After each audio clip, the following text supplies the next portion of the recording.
I'm Bethany. Thanks for watching. For class 5, I brought in paint swatches from our local hardware store, and I did my best to take that book in and match the colors that they chose with colors that were at the store.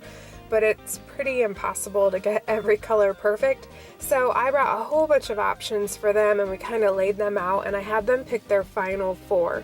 So the 4 colors that were closest to what they want, but that also they looked good together. So I took those 4 colors and went to the craft store and bought, as close as I could, acrylic paint bottles that matched the colors that they picked, and also purchased white and black and gray and skin tones and the primary colors and secondary colors. Do your best to tweak those colors they chose and get them as close as possible, which I know this will be really hard for someone that doesn't understand color theory or can't see color, but try to mix the colors as best as you can to match what those students picked. And I actually bought, they were really cheap, paint containers that could hold each one of the kids' paint choices. They don't need a lot of paint to be able to paint their final product. My homework is to work on getting those paint choices perfect and bring them into class for the students when it's time to paint. I started class today having each student spread out their 6 outfits for a small critique. I went ahead and said one thing I liked about one of their outfits, and then also something that was confusing to me or that needed explained or that I just kind of didn't like. And again, this is all opinion. Art is about so many different things, has so many different levels, and listening to what other people see when they look at your artwork is an important part of that process. I also think it's just important to be a well-rounded person, to be able to take constructive criticism and to go through a high-pressure situation where people are evaluating something you made. It's going to create more well-rounded students, more rounded people in the end. And I had each student do that for all of the other students. Say something that they loved about what they saw, and also either ask a question or say something that they didn't care for about each other's work. For this student, some things that were said were the places where she was attempting to make a moon shape. It would have read more like a moon if it was like a crescent moon and not a full moon. We liked some of the dress lengths better than others. And sometimes she's aiming for a cracked snow look, and it looks like dry ground, cracked dry ground. There are times when I ask the students to attempt to make a little more detail. For this dress, for example, I couldn't really understand what was going on. It really just looked like kind of pieces of rice, or I don't even know what's on the dress, but just to try to add a little more detail. For this one, I didn't care for the scallops on the top layer of the dress, but I love that little snowflake brooch. So just saying positive and constructive criticism right back to back. I love the texture that the student is creating in her fabrics, but she definitely needs more detail. Her clothes are a little too plain, but I think she's planning on adding a lot of pop with the accessories and the shoes. With this student, some of the cutoff angles of the shirts didn't quite make sense because it looked like the shirt would fall off if it was actually made that way. But she had some very unique ideas. She very much enjoys this class, and you can tell. This week, we will be working on shoes, and there are people that only design clothes. There are people that only design shoes. There are people that make a living off only designing jewelry.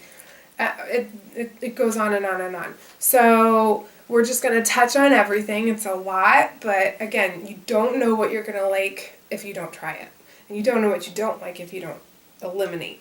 So print one of my feet pages for each one of the kids for this week, and they will do the exact same thing they did with clothes. They will do with shoes. So they'll draw the shoes over top of the feet images based on what they want. So the top row is assuming that the model is wearing flats. The middle row is showing small heel, and then the bottom would be large heels or stilettos. This is going to be rough and maybe awkward week because we're starting shoes and drawing hands and feet and faces, but hands and feet are very hard. It is very hard to get the angle, to get the proportions right, and to make it look like hands and feet, and shoes are just as hard. So this is going to be a challenge, and just encourage the students to not get discouraged, but to just do their best. And if they need to kind of copy shoes off of the internet, just tracing them. Pull something up on the computer, tape a piece of paper up over top, and practice tracing shoes. Or out of a book, they can trace shoes. That way they're just getting the start of a shoe, and they can tweak it to work with their models and the outfits. The models that I have linked to my videos have flat heels. Some of them have very high heels. If they want a flatter shoe, they need to take out the heel and bring the toes out, lengthen the foot, and vice versa. This is going to be a tricky thing. So just have them keep tracing and tracing until they get it right. And the shoes don't have to be the focal point. They can do something very simple.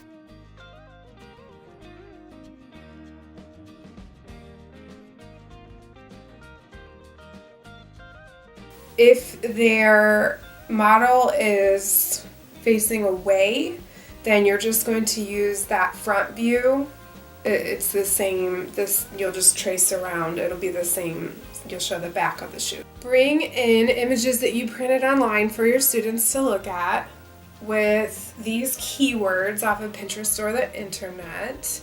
And again, say your student picked equine fashion design, you might want to print off images that are drawings of riding boots. Take what your students have picked and print off images that are specific to what they would need in addition to my list. So the students' homework for next week is to tweak their images based on the critique, and they need to add shoes by next week. Not going to spend a lot of time on all these the smaller pieces.